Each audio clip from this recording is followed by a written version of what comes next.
Hello and welcome to Falker's World Podcast. I'm your host, Falker. This will be like a new beginning, I guess, for the podcast, um, as it will be focused more on a singular topic rather than multiple.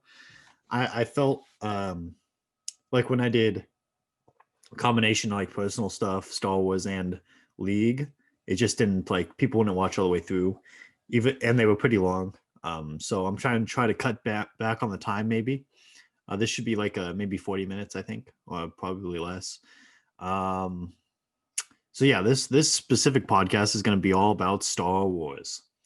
Um, in the future, the podcast won't be all about Star Wars. It still might range on the topics, like could still be about like other things going on, other games maybe. But that being said, it will never be about League again. And the reason for that is my friend and I, the guy that was on episode 2, Master Deluxe, and I are going to make a League of Legends podcast that is separate, where we can talk about the in-game stuff, out-of-game stuff, the LCS stuff, and just like it's just going to be a podcast of us two talking about League. We might have guests on that show. I've already gotten people reaching out asking if they could be on the show. But I wanted to make sure that everything was like underway before I can accept people onto the podcast.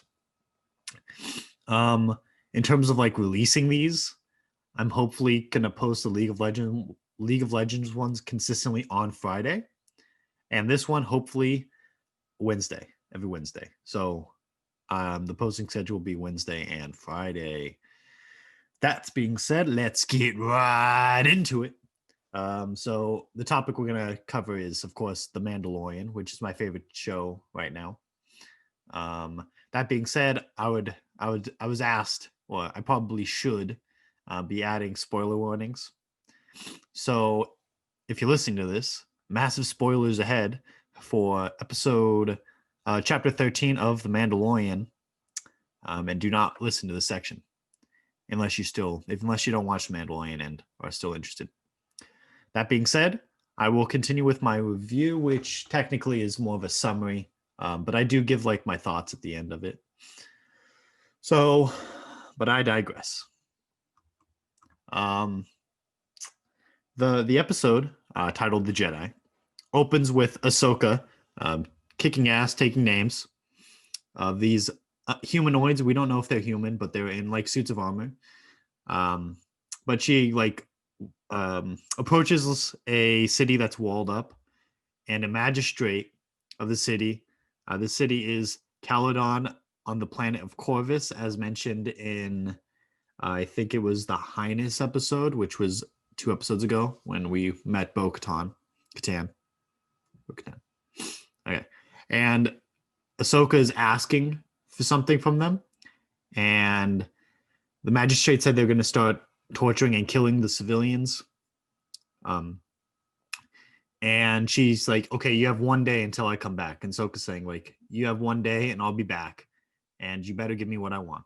We don't know what she wants yet, but that's revealed later in the episode.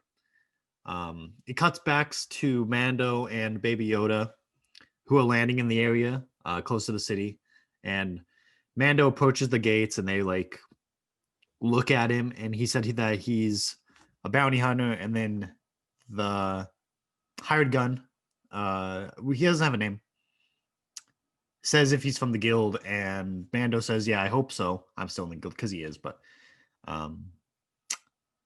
they let him in because of that. He's walking around the town asking people if they've seen a Jedi, or they're asking. He's trying to ask people for information, but they all run away. And then we were introduced to this one character. We don't get his name, but he asks him not to talk to anyone. And then the guards approach him and say, the magistrate wants to talk to you. And they look at the guy like they were going to hurt him. And when he approaches the magistrate building, you see these people like up in the air, like on sticks, but they have a cage around them and they're being electrocuted.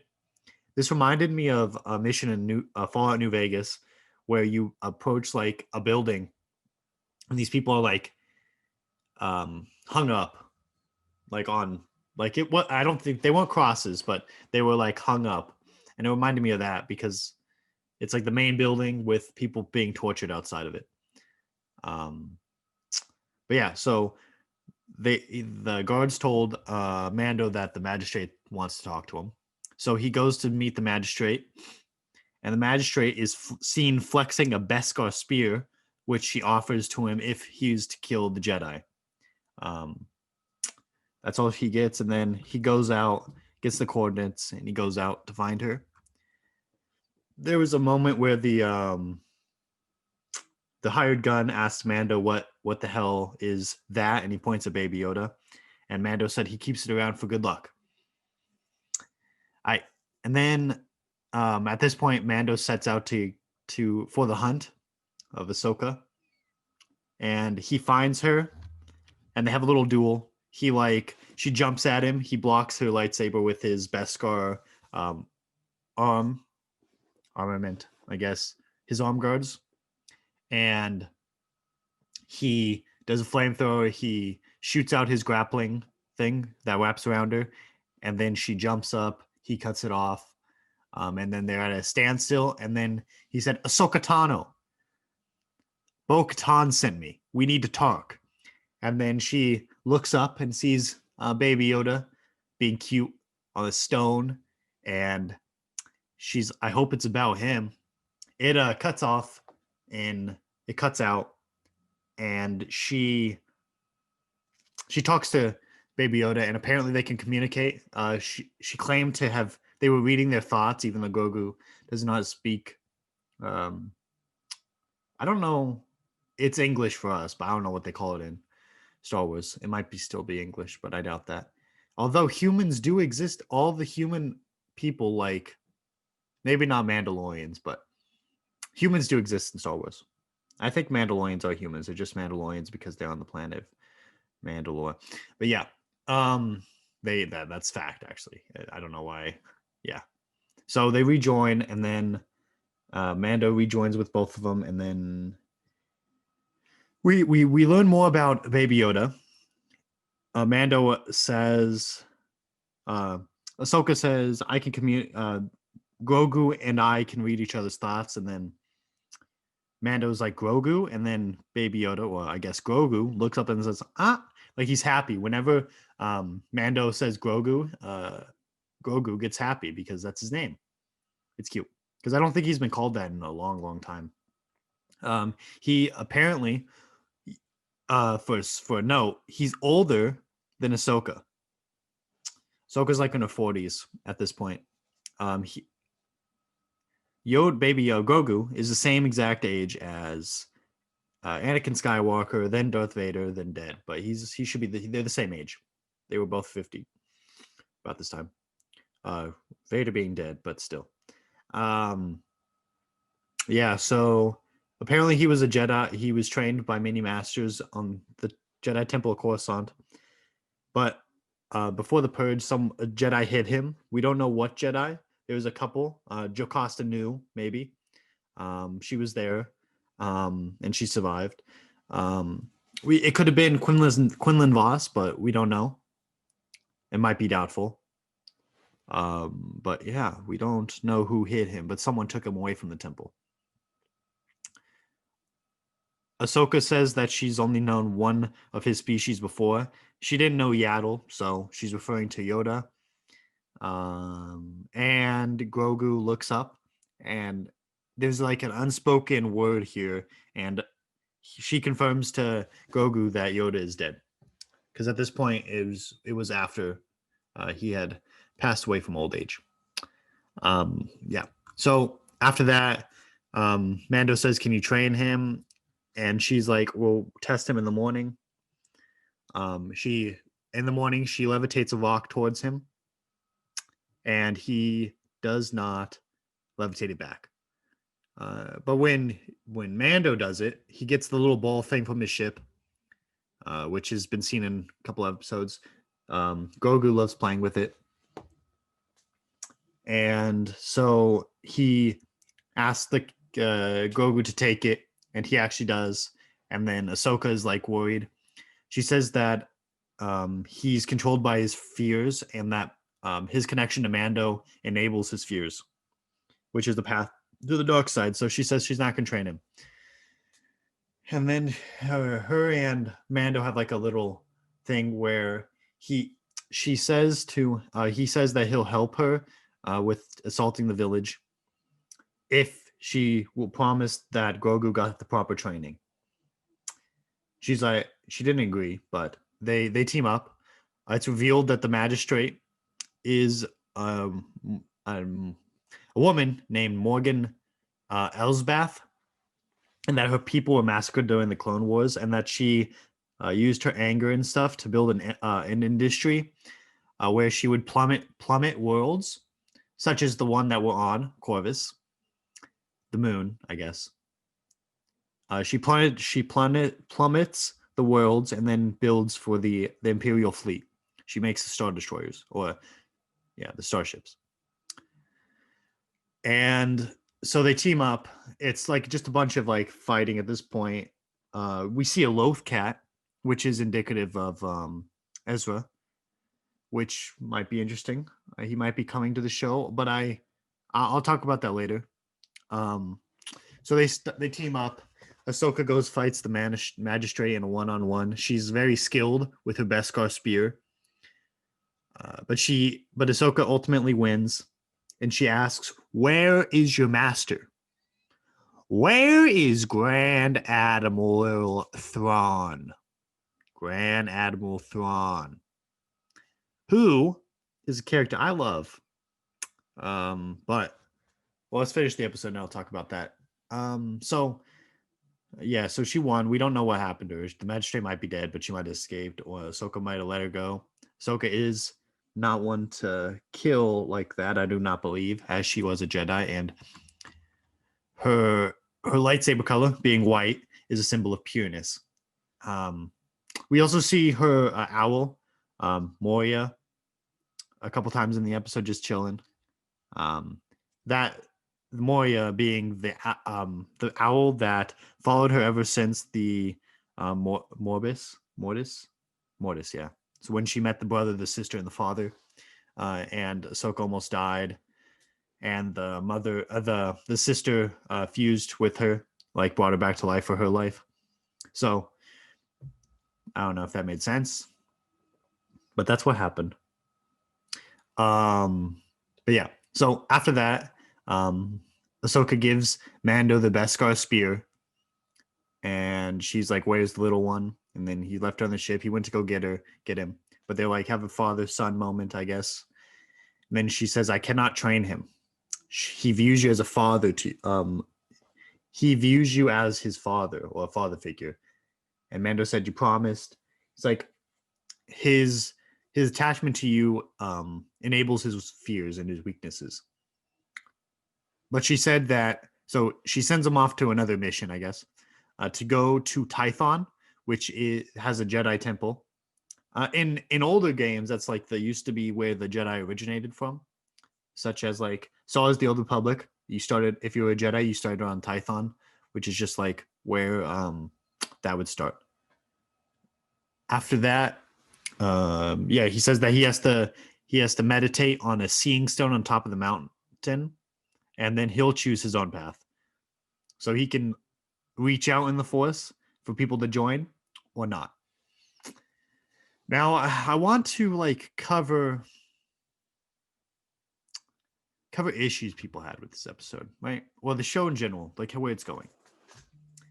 Okay. So I'll cover this stuff before I go over if I like the episode and my thoughts and what I predict to happen. So the complaints I have heard is that Ahsoka's monstrals, which are the things on her head, are too small. Now, I do agree they should be larger. I'm pretty sure they were larger in the last season of Clone Wars and even Rebels. So, but the reason they're not larger is it's because it's practical, right? They're not using CGI on her monstrals. And the reason that this is more practical is because the actors can actually do stunts, right? And it makes more sense for them to be smaller if she's doing backflips and stuff on wires. And they're trying to keep it practical. I am confident that they'll make them larger in, say, her single show, and find a way to make it practical without, or they might make them CGI. I'm not sure. But yeah. I also heard complaints about Baby Yoda's real name, and like people complained about. I don't know if they complained about, but him having a backstory. I liked it. I like that they gave him a backstory. We learned more about him, even though that might be the extent of what we learned about his past. Maybe we might, yeah, maybe. I still want to learn more about the species as a whole, but it looks like we're not going to learn that here.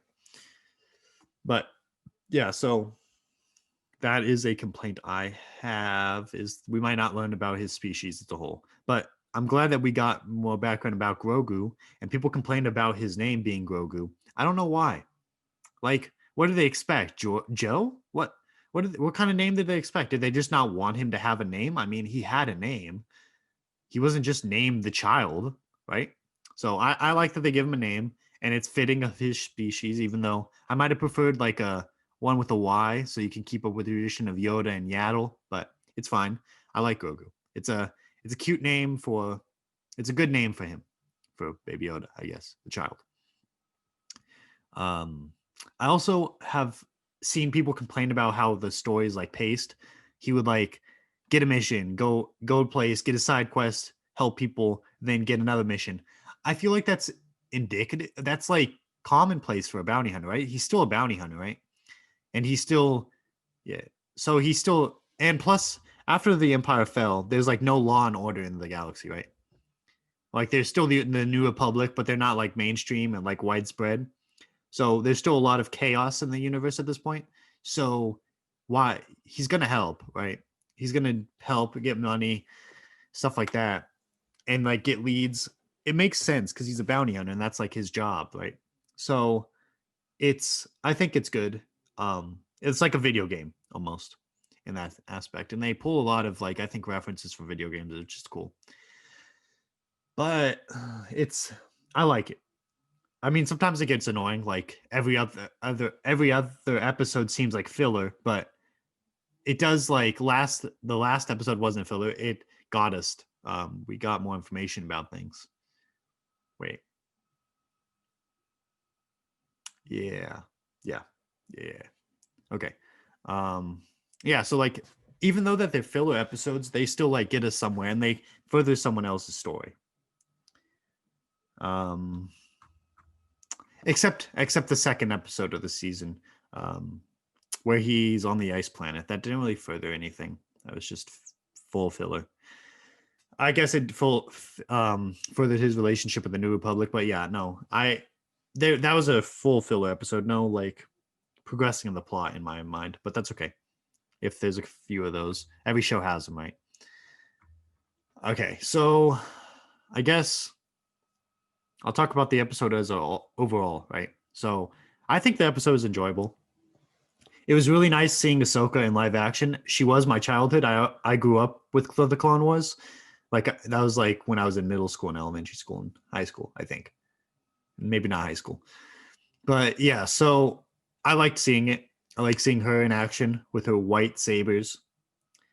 I was late to getting into Rebels. I watched him like a year ago. So that I did watch it, but I didn't watch it when it was coming out, right? So yeah. And it was a 9 for me, a 9 out of 10. So it ties with the second. It's the highest I would rate any episode in The Mandalorian, but it's also tied with the first episode of this season with Cobb Vanth, which is a character I love and I wanted to see more of because he's very interesting and he's just aesthetic, I guess. Okay, so all right, so this is what scares me, right? I'm good. I'm glad that we're seeing characters like Ahsoka, Bo-Katan. We're hinted at Thrawn, right? And maybe Ezra with the Lothcats, but I'm scared because I do not want this series to be into a new Rebels sequel, right? I want these characters to use this as a jumping off point to their own series, which is fine. But I want this show to focus on the Mandalorian and Mandalore and maybe Baby Yoda. Well, yes, and Baby Yoda. But yeah, I want them to focus on those two things: Mandalore, Mandalore, like the struggles of the Mandalorians, Baby Yoda, and Mando himself, right? So that's what I want them to focus on. So I want them to focus on getting back their home, with Bo-Katan. I don't want that to be another series. I want that to be this series, and I want Mando to help with that. I think he will, but I don't know when.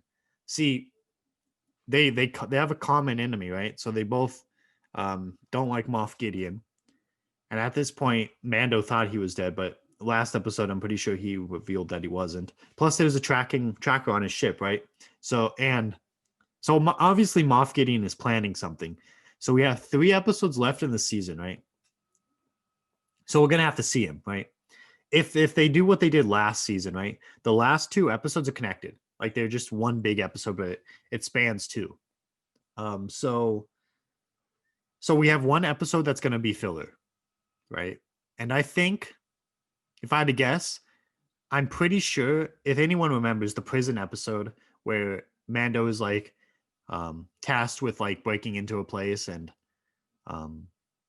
breaking into a prison and stuff with these bounty hunters or like these criminals, one of which is like Bill Burr's character, who used to be an Imperial sharpshooter. But I think they're coming back for this season, so I don't know when, but I'm pretty sure it would be next episode. It would also be the 6th episode of the season, as it was last season. So I'm pretty sure they're going to come back. So they're going to be in this season. I'm almost positive, because I also heard that they are supposed to be in this season, and it'd make sense if they had their own episode rather than being in the combined last 2, right? So next episode's going to be a filler, but maybe a good filler, maybe entertaining like The Prisoner was. That being said, the last 2 episodes, that's where it could be tricky. I think he will get to Tython, right? And they might get to the hill, and they might be attacked, is what I think was going to happen. They might get attacked by Moff Gideon, because he does have the tracker on his ship, right? And that will... what I'm saying is I do not think Grogu's going to reach out in the Force, because he wants to stay with Mando, right? He doesn't want to be trained, because if he's trained, he has to be taken away from Mando, and they probably never see each other again, right?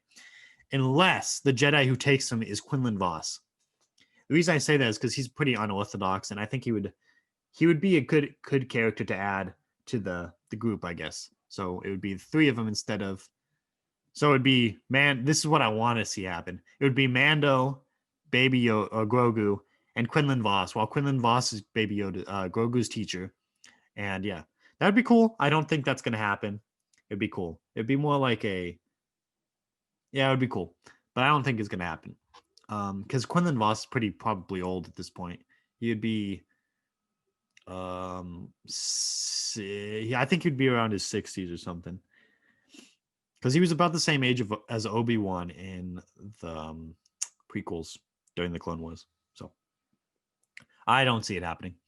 The only other Jedis that we know of that Grogu can reach out to is Cal Kestis from Jedi Fallen Order, Luke, and Ezra, and Seer. But I don't know. But we don't know if Cal Kestis is alive, like I said before, because we don't know, because they announced a Jedi Fallen Order sequel, right? So we do not know when that takes place. That could be right after the original, which is still before the Empire Falls. So we don't know if he's still alive. But Ezra, we do know, is probably still alive, but we do not know if he's still in unknown space. So I didn't realize this, but the end of Rebels took place. So when Ahsoka and Sabine went out to go find Ezra, that took place 5 years after this, right? That took place 5 years after Return of the Jedi, and so does this series. So we don't know which one's first. I'm assuming that one is second, following what we've seen, because she's alone, right? So she would be with Sabine if she was going to look for him with Sabine. So I think it's going to tie into the end of that show, Rebels, that being. So I'm pretty... Ezra's still in deep space, or he's just with Thrawn at least. I don't know how Thrawn contacted the magistrate, and it seems like he's building like an army, like he has like an army, right? He has like people working for him. Moff Gideon might be working for him, but I'm not sure on that one. It seems like Moff Gideon might have his own agenda, right? he might be making, like I said in last episode I talked about Star Wars, is he might be making like a force sensitive army or something of the sort, or maybe that's Thrawn's plan. They could be going the path where Moff Gideon is just like a lower enemy, and Thrawn is the real enemy of the series. But I doubt that, because um, Thrawn is more of like a overarching enemy, right? But if you think about it in terms of like what the Mandalorian has been focusing, it's small. It's like a small series. We can see glimpses into the outside world, but it's relatively small in terms of like it's like what it encompasses, right? So it's not about like a huge army. It's about one like guy, and it's not like a war. It's it's not about the whole universe, which is what I feel like Thrawn is going to be, like a bigger overarching enemy where he's like has an eye for everything, right? And then Moff Gideon is like just focused on one thing. Um, Plus, Moff Gideon is the one with the dark saber, right? So he has a strong connection to Mandalorians, right? So he's the bad guy. I'm not sure if they're going to defeat him this season. I want to see him gone. I don't know. I'm pretty sure, like I said, this show has like 4 seasons total. I don't know if they're going to go outside of that. So, yeah. I don't know if I want them either, because I want to keep it like concise, I guess. But yeah, so I don't know who would show up if Yoda or Grogu reaches out on the Force. The thing is, no matter who he reaches out to, he would leave the story, right? Almost, yeah, he would leave the story. Because it's about Mando, right? So I don't know. He'll probably leave the story. If he reaches out on the Force and Jedi comes, he'll leave the story. That's what I think would happen. Um, but I do expect a team up.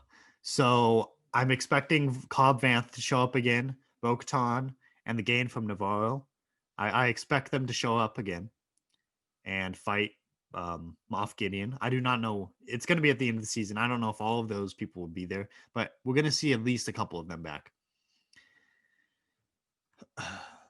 So what I predicted, what I might predict was that they steal Grogu somehow. They beat Mando, but Mando survives, and Mando gets his crew, and then they go attack whoever. Right? That's if I had to predict. But that might not happen. I don't know. Right. But yeah. So like I said, next episode I think we're gonna get reunited with the prison crew. And then we're gonna have a 2 episode long, a two an episode that's like 2 episodes long, right? So 8 and 9 are gonna be connected, but then 7 and 8 are gonna be connected, but 6 is gonna be a standalone, a little side story. I expect it to be with the prison group. Yeah, so that's the end of the Mandalorian talk. I'm gonna take a quick breather. So okay, so I've been reading books, right? Star Wars books. I have all of the Aftermath books. I'm not going to read them yet. I'm going to try to go in order. So I read Master and Apprentice. I'm reading Dark Disciple now. I haven't actually started it, as I finished Master and Apprentice the other day. But it's about Asajj Ventress and Quinlan Voss. It was supposed to be a Clone Wars TV like episodes, but they didn't make it into one. I heard it's pretty good. But yeah, they're like hunting Dooku, right? Yeah. So, but the book I just finished, right, was Master and Apprentice by Claudia Gray. Now, I love this book. This book is really good. What the heck? I'll talk about that in a second. But after I read Dark Disciple, right, I'm gonna read Thrawn Ascendancy, which they're making another Thrawn trilogy. So if you all don't know, there's going to be 9 Thrawn books, right? There's the original trilogy, which was the like what would happen after the Return of the Jedi, but it wasn't canon, right? So it was before Disney took over, and in that series, it would be like Thrawn was the big bad guy, and like Luke fought him and stuff, right? But I do not know where the Well, I do. So the Thrawn book series, the new one, not Ascendancy, but the other one is, from what I've heard, it's he Thrawn is like teaming up with the Empire and like he does stuff with the Empire, right? Before Rebels. That's where that one takes place. But Ascendancy is before that. So Ascendancy um is like how he like rises to power and like how his story before the Empire, I guess. So in the Republic and before that. But yeah, so I'm gonna read Thrawn Ascendancy. They only have one book out right now. It's let me just pull it out. It's this. Oh, Chaos Rising. That's Thrawn, and that's like his symbol. Like these two like serpents are like his signal. This book is actually pretty cool. It has blue pages. I don't know why. I guess I wanted a soft cover, but I guess because it's. I don't know if y'all can see that. No. There he is. There's the chiss. On the back, it's the. Now, what's interesting is all of the Thrawn books were written by Timothy Zahn, right? And this guy is he wrote the original trilogy back in the 90s, late 90s. And he wrote the newer trilogy, and he's writing this trilogy. So it's good. The reason I'm reading the Thrawn trilogy before I read Aftermath is because I want to learn more about Thrawn. I do know a little bit from Rebels and what I've learned from like doing research and stuff. But he's like, if he's going to be the new bad guy for like the expanded whatever they do in the shows and maybe even movies, he's going to be the bad guy, right? So I want to learn more about him. I want to like learn because I like to like know things before going in, so I want to know more about him specifically. I do see them pulling more and more things from the Legends novels, the Legends Thrawn novels, because that would be cool, right? They tie in, they're doing slowly but surely taking things from Legends and then putting them into Star Wars canon. But yeah, so I'm gonna probably. I was thinking of doing like a review for Master and Apprentice, but I'm not sure if I should because it's like spoilers, right? So it's a good book, and I think everyone that likes Star Wars should read it. I might still do a review on that book, but I guess I can give like a brief summary because I think it was enjoyable to read. So it's about like Qui-Gon Jinn and Obi-Wan Kenobi when it was Master and Apprentice, right? Qui-Gon Jinn being the master and then Obi-Wan Kenobi being the apprentice. We're introduced like to a scenario where they're like dealing with the Hutts on a planet named Teth, and it like goes sour a bit, and you can see that they don't have good connection, and it's a problem throughout the novel, and Qui-Gon feels like throughout the novel that he's failed as a master, especially since he was given the opportunity to join the council, which was weird because he doesn't have a great relationship with the council. He's more of an unorthodox Jedi. But yeah, so that's the centerpiece is their relationship of how how Qui-Gon was offered a place in the council, and he's more unorthodox, and I don't know. It's weird seeing Obi-Wan like being as they say a tight ass, I guess. He's like following the book to a letter. He still does that in everything else, but it's like less, right? So we don't know. It might be him just rebel. Well, it is. I'm not going to spoil, but yeah. So that their relationship is the key, but there's also this guy named Reyes Avalos, Avalos, who was Dooku's apprentice. Qui-Gon was Dooku's apprentice as well, but it was after he was before. So Reyes was before, and he has like he's a Lord Regent to a planet. I don't know how to pronounce this planet. Pidgeotol. But yeah, so he's the Lord Regent, and he has like issues like terrorists attacking, so he needs help, and he calls upon these two. I'm not gonna spoil anything else. But I think it's a really good story. You get some political intrigue of the universe. you learn more factions in the universe, like who are acting, rather than just the Republic. This is before the Confederate systems. The Confederacy of Independent Systems was a big, so it was before that. But there's still like some issues in the galaxy, right? But yeah, it's a good book. I might do like another episode. I think I might do that after the Mandalorian ends, because then I can just focus a whole episode on that rather than doing Mandalorian and a book, because that would be too long, I think.